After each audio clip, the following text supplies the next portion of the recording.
வாங்க நம்ம மூலிகை ஹேர் ஆயில் எப்படி செய்யணும்னு பார்க்கலாம். அதுக்கு என்னென்ன பொருள் எடுத்து வச்சுருக்கேன்னு பார்த்தீங்கன்னா, ஃபஸ்ட்டு முருங்கைக்கீரையில் இரும்புச்சத்து அதிகம். இதே நம்ம தலைமுடிக்கு எண்ணெய் காய்ச்சிறப்போ பார்த்தீங்கன்னா, இதில் வந்து கண் பார்வை மங்கலாக இருக்கவங்க வந்து இந்த ஹேர் ஆயில் தேய்க்கும்போது நம்ம கண் பார்வை நல்லா தெளிவாக தெரியும். அதுக்காண்டி முருங்கைக்கீரை எடுத்திருக்கேன். நொச்சித்தலை பார்த்திங்கன்னா நம்ம தலைவலிக்கு ஊந்துது, அதனால் நொச்சி இலை போட்டுக்கிறேன். நெல்லிக்காய் இலையை சேர்த்தும்போது ஹேர் ஸ்மூத்தாக இருக்கும். வல்லாரை வந்து நம்ம பிரெயினுக்கு ரொம்ப நல்லது, அதனால் நான் வல்லாரை கீரை எடுத்திருக்கேன். சும்மா ஒரு 4-5 தான் எடுத்திருக்கேன்.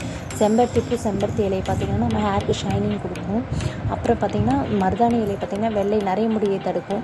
அதுக்கடுத்தது துளசி பார்த்திங்கன்னா நம்ம துளசி வெற்றிலை சளி இருந்தாலும் பயப்பட வேண்டியதில்லை, இந்த ஹேர் ஆயில் யூஸ் பண்ணோம்.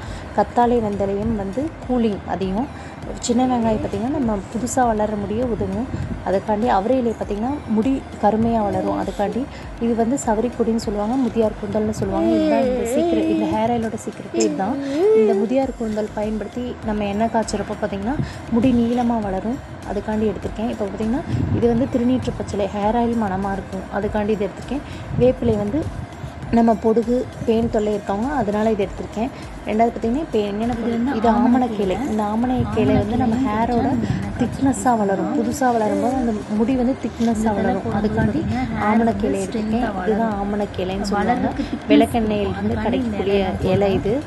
அதுக்காண்டி நான் இந்த இலை எடுத்திருக்கேன். இது சவுரிக்கொடி. இது வந்து பார்த்திங்கன்னா 10 அடி இருக்கும், அப்படியே வளர்ந்துட்டே போகும். இது வந்து அவ்வளோ சீக்கிரம் கையிலே பிக்க முடியாது.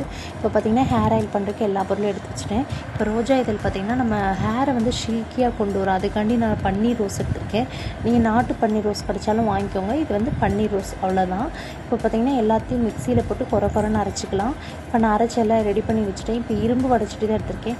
இரும்பு வடைச்சட்டியில் காய்ச்சறப்போ பார்த்திங்கன்னா நமக்கு அயன் கண்டெக்ட் அதிகமாக இருக்கும், அதனால் இரும்பு வடைச்சட்டி எடுத்திருக்கேன்.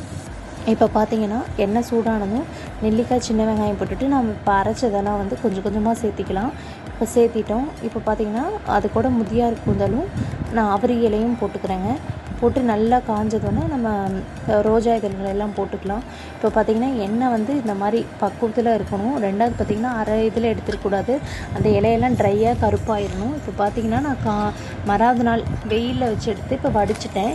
இப்போ வடித்து வச்சதும் நம்ம இப்போ பாட்டிலில் ஃபில்ட்ரு பண்ணிக்கலாம். 2 நாள் வெயிலில் வைக்கணும், அதுக்கப்புறம் தான் ஃபில்ட்ரு பண்ணணும். இப்போ பார்த்திங்கன்னா எண்ணெய் பாருங்கள் எவ்வளோ கலராக இருக்குதுன்னு. இது பார்த்திங்கன்னா இந்த மாதிரி நீங்களும் வீட்டில் ட்ரை பண்ணி பாருங்கள். தேங்க்யூ. அப்புறம் அது கூட பார்த்திங்கன்னா டெய்லியும் வந்து நம்ம இன்டேக்காக உள்ளே எடுத்துக்கும் போது வந்து நெல்லிக்காய் ஜூஸ், கருவேப்பிலை ஜூஸ்